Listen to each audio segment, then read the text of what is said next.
Me llamo Lidia Martín y desde hace 20 años soy psicóloga, escritora y conferenciante. En este tiempo me he dedicado sobre todo y me he especializado en intentar dar respuestas a muchos de los desafíos y retos que nos plantea la vida cotidiana, especialmente en el ámbito de la salud mental, y enfrentarnos de una manera diferente a esa especie de palabra maldita que demasiadas veces es la palabra cambio. En El mundo con otros ojos, este espacio que ahora también es tuyo, espero que te encuentres cómodo, que puedas disfrutar de escuchar de muy diferentes temas con diferentes voces y sensibilidades, a veces desde lo humano, desde lo profesional o científico, también desde lo espiritual, porque las personas somos un todo que no deberíamos simplemente compartimentar. Así que si te apetece esta propuesta, si te apetece que maticemos tantas cosas necesarias, que podamos ver la vida en grises, porque sabes que no es solo en blanco y negro, este es tu lugar, me encanta compartirlo contigo y te animo entonces a que pongas atención porque empezamos ahora mismo.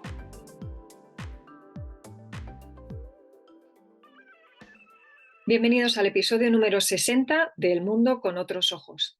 He llamado a este episodio el acierto de seguir, el beneficio de salir, porque cuando estamos en medio de una circunstancia difícil, nos enfrentamos a una tentación muy grande, que es la de salir huyendo, salir corriendo, pero no nos damos cuenta de que precisamente al sucumbir a esa tentación nos perdemos lo que realmente estamos buscando, que es el beneficio de salir de esa circunstancia, ir hacia adelante y, en definitiva, crecer.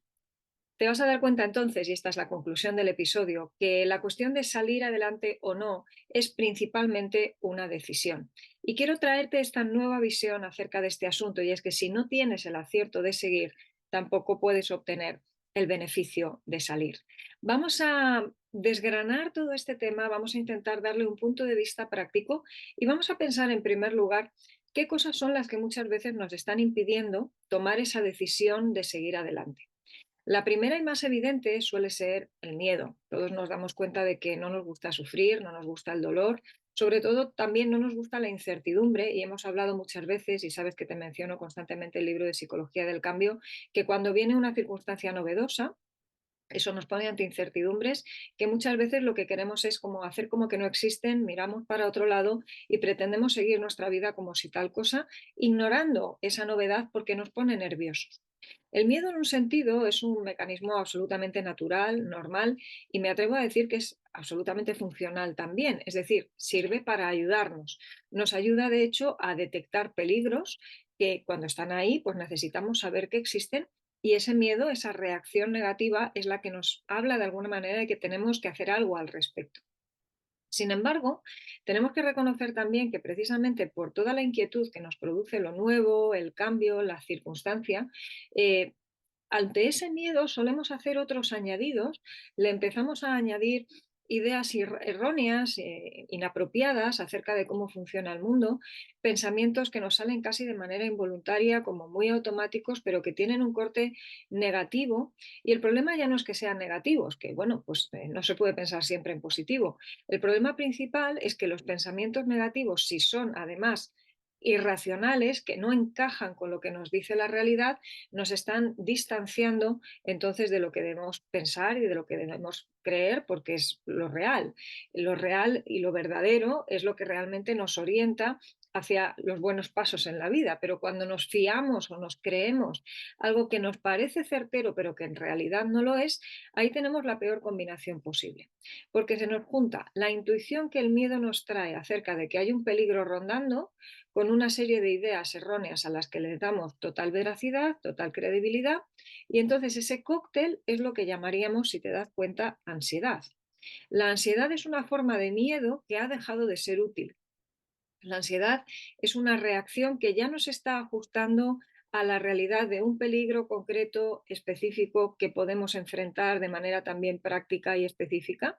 sino que nos está poniendo ante una especie de mística, ante una situación prácticamente imaginada o que no es imaginada, pero que su desproporción en cuanto a las posibles implicaciones de riesgo que tiene esa situación, pues se nos ha ido de las manos y en ese momento ya no es un miedo manejable, no es un miedo que nos proporciona una hoja de ruta para poder enfrentar la situación. Lo que tenemos es un cuadro dantesco que nuestra imaginería mental se ha compuesto con diferentes elementos que a veces se ha sacado literalmente de la manga, de ninguna parte, y que, digamos, nos dibuja una escena horrorosa en la que además nosotros no tenemos ninguna clase de recurso para hacerle frente. Entonces, nos imaginamos la peor circunstancia con cero recursos y lo normal es que se nos ponga el cuerpo del revés. Lógicamente, se nos ha mezclado ahí el miedo natural ante una situación de incertidumbre o de cambio con una serie de ideas erróneas que hemos preferido creer antes que pensar pues que estamos preparados, que podemos hacerle frente, que como hemos dicho en otros episodios, pues el cambio puede ser y es un aliado y no necesariamente un enemigo, y nosotros mismos, sin darnos cuenta, nos hemos cocido a fuego lento todo ese guiso al que llamamos ansiedad, que en definitiva es un miedo desproporcionado que ya no se ajusta a la realidad y que nos está distanciando de poder acometer y conseguir nuestros objetivos, que son proseguir adelante, resolver el problema nuevo que se nos acaba de presentar, generar nuevas soluciones, flexibilizarnos, ser valientes y todas esas cosas que pasan dentro de un afrontamiento resiliente del que también hemos hablado en otros momentos. Así que, claro, fíjate que aquí en este tipo de episodio es donde reunimos muchas de las cosas que hemos venido comentando hasta aquí. Y de hecho, si te has perdido episodios anteriores, te voy a animar siempre a que puedas escucharlos. Ves que son episodios cortitos que intentan estar muy aterrizados en cuestiones muy prácticas, fenómenos muy concretos de nuestro día a día, pero que al haber ido escuchando los anteriores te pueden hacer una mejor composición de qué es lo que te voy explicando ahora,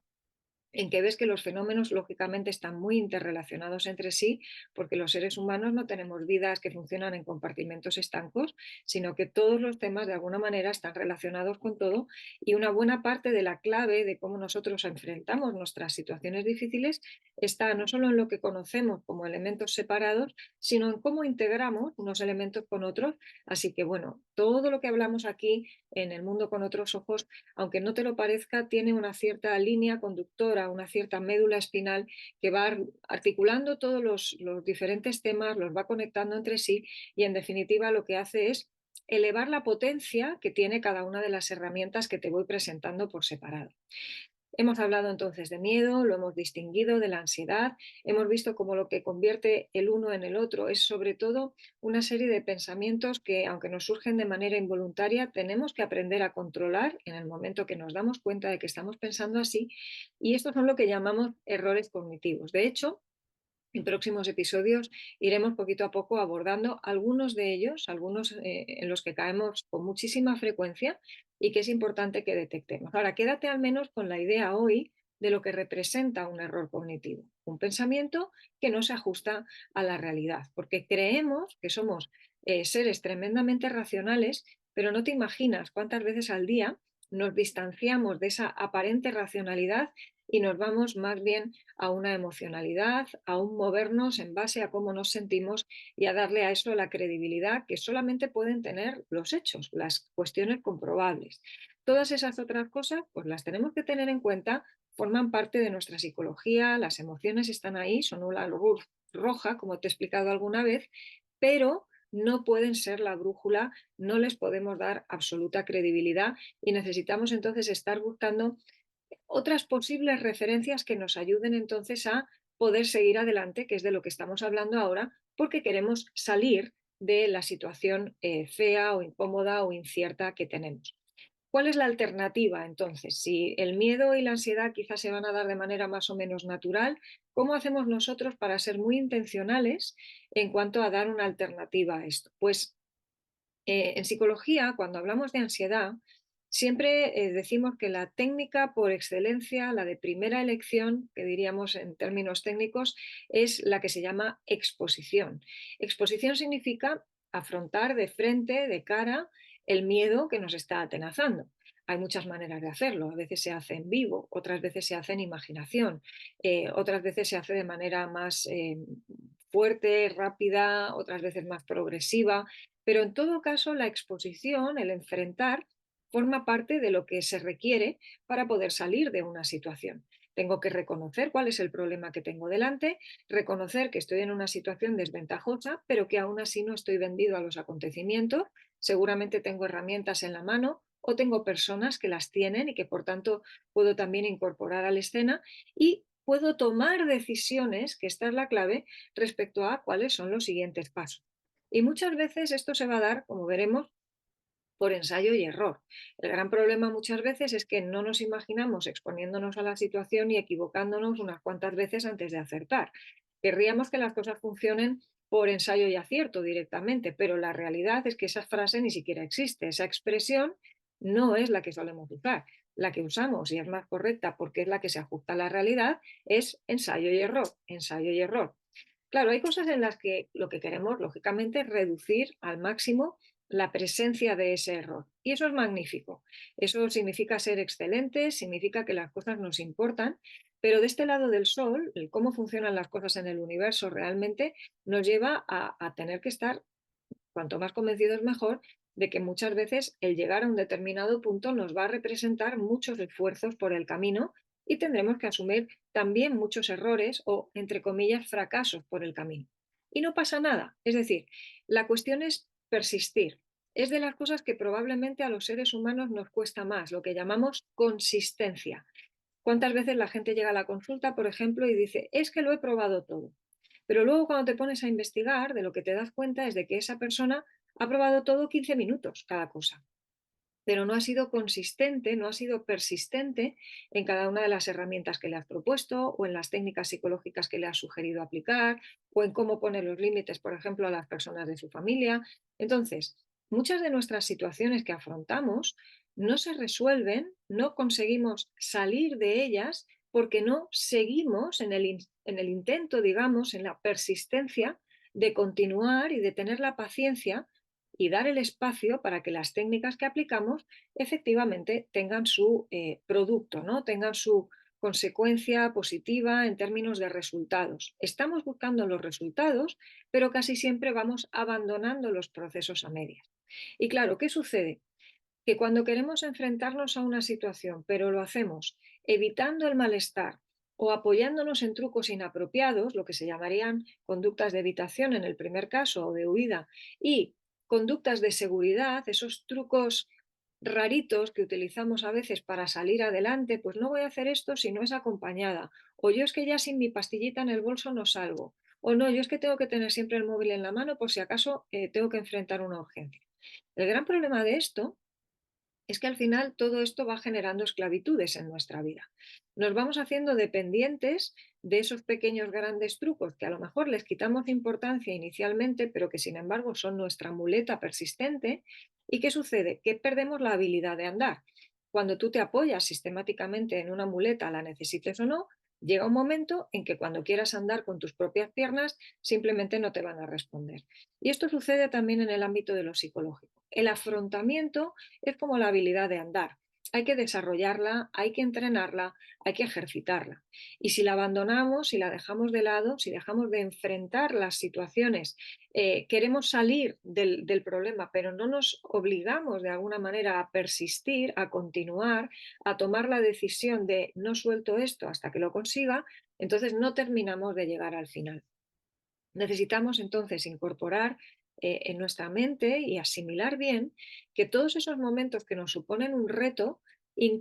han de incluir necesariamente el reto de persistir para poder alcanzar y cumplir el desafío de salir adelante. No podemos tener lo segundo sin lo primero. No podemos ignorar el trayecto por mucho que nos apetezca llegar rápido al destino. Así que vas a tener que recordarte, y yo también, en todas esas situaciones que nos inquietan, en nuestros cambios, en nuestras incertidumbres, que quizá vamos a necesitar múltiples intentos, que va a haber ocasiones en las que el intento o el ensayo va a venir con error, pero no pasa absolutamente nada. Cada uno de esos errores, cada uno de esos desaciertos es una oportunidad para aprender. Aprendemos lo que no queremos repetir, aprendemos lo que quizá hemos hecho mal, se nos ocurrirán ideas nuevas, nuestra mente se va a poner a trabajar en busca de nuevas propuestas que nos permitan afrontar ese problema que todavía no está resuelto, pero lo que no podemos hacer en ningún caso es abandonar. Hemos confundido, en un sentido, la excepción, que sería el ensayo y acierto, con la norma, que sería el ensayo y error. Como tú o yo empecemos a pensar solamente en términos de excepción y no de norma, Entonces, lo normal en nosotros será tener que estar constantemente lidiando con la frustración del no soy capaz, esto no es lo que yo pensaba, parece que los demás pueden y yo no puedo. Si comparas, que es lo que solemos hacer muchas veces, nuestro afrontamiento con el que hacen otras personas, con cómo consiguen esas otras personas las cosas, mejor dicho, nos fijamos mucho en su resultado, pero normalmente no hemos visto que el recorrido de esas personas no suele ser una abracadabra. Esas personas que consiguen cosas, a las que vemos, por ejemplo, desarrollarse con éxito en algunos ámbitos de su vida, normalmente lo que esconden, entre comillas, esconden, es muchísimo trabajo a oscuras, digamos, ¿no? Mucho trabajo del que no se ve, pero que sin embargo es tremendamente importante para darle consistencia y proceso a algo del cual solo nos estamos fijando en el resultado, pero sin embargo la persona lleva muchísimo tiempo trabajando ahí. Así que quédate con esa idea que te decía al principio. Esto es una decisión. El salir adelante o no del problema en el que estás es una decisión. Y no quiero ser en ese sentido triunfalista y decir, no, si tú te empeñas, aunque estés en una enfermedad terminal, vas a salir adelante. No, porque muchas veces no podemos cambiar la circunstancia. Pero tú y yo conocemos personas que en enfermedades terminales, por ejemplo, deciden seguir adelante de una manera que les permite salir de cierta amargura, salir de ser personas contaminantes para su entorno inmediato, sus familiares, personas que les cuidan, que deciden trasladar un mensaje distinto. Se puede trasladar esperanza incluso cuando se está anticipando la propia muerte o se está acompañando a alguien que la está enfrentando. Y pongo a veces este tipo de ejemplos como muy dramáticos, porque cuando sabemos enfocar este tipo de ejemplos, entonces podemos darnos cuenta de que las situaciones que son mucho más sencillas de nuestra vida cotidiana también, por supuesto, pueden ser enfrentadas con esa mentalidad de seguir adelante. Seguir adelante no siempre significa voy a vencer la situación, pero sí significa que puedo escoger de alguna manera cómo voy a vivir algunas cosas dentro de esa situación. Si me voy a dejar llevar por el mare magnum de mis emociones y por tanto eso me va a paralizar y además voy a paralizar las vidas también de quienes están cerca, o si por el contrario voy a ser mucho más proactivo, me voy a hacer cargo de mis propias emociones, me voy a permitir también, por supuesto, tener momentos bajos, pero voy a decidir seguir adelante con el mejor talante. No se trata de estar contento todo el tiempo, pero sí de alguna manera de estar contentado, de estar aceptando una determinada realidad, pero tomando también la decisión en firme de que esa realidad se puede transitar de una manera completamente diferente si queremos salir por lo menos airosos anímicamente, promover eso también en los demás, aunque a veces no podamos salir exactamente de la situación. Espero que te haya gustado este episodio, que lo hayas encontrado útil y te animo a que no te pierdas ninguno de los que están por llegar. Te voy a invitar también a que puedas visitar mi página web www.lidiamartin.com y que te suscribas para estar atento a todas las novedades. Esa es la plataforma desde la que vas a poder acceder a mucho contenido gratuito, a mis publicaciones, muchos descargables, también clases, acceso a mis redes sociales. Te animo a que puedas seguirme allí, puedas estar al tanto de todas las cosas nuevas que voy aportándote, que creo son contenido de valor y que luego podrás aplicar a tu vida cotidiana, a tu día a día. Esto es una reunión de expertos, no te olvides. Quizá yo soy experta en comportamiento, ¿de acuerdo? Pero tú eres el verdadero experto en tu vida, el que sabes qué cosas van a convenirte más, qué cosas te van a resultar más útiles. Así que no te pierdas ninguna de ellas y te veo en el próximo episodio de El Mundo con Otros Ojos.